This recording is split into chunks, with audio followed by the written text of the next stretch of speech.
Italy football টানা তৃতীয়বারের মতো ফিফা ওয়ার্ল্ড কাপে অংশগ্রহণ করতে পারেনি।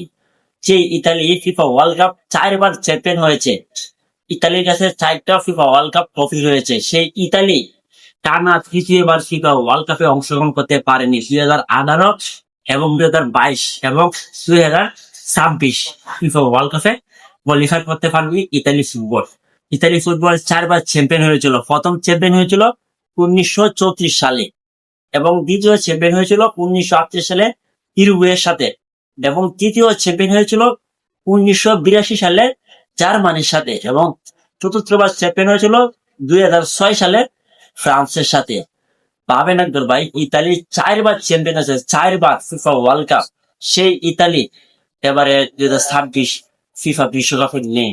আসলে জিনিসটা ভাবতে পারে অনেক খারাপ লাগে। যে টিমটা একসময় শক্তিশালী ছিল, যে টিমটা একসময় ফুটবলকে নেতৃত্ব দিত, ফুটবলের রাজা ছিল, সেই টিমটাই টানা দ্বিতীয়বার ফিফা ওয়ার্ল্ড কাপে অংশগ্রহণ করতে পারেনি ইতালি ফুটবল টিম।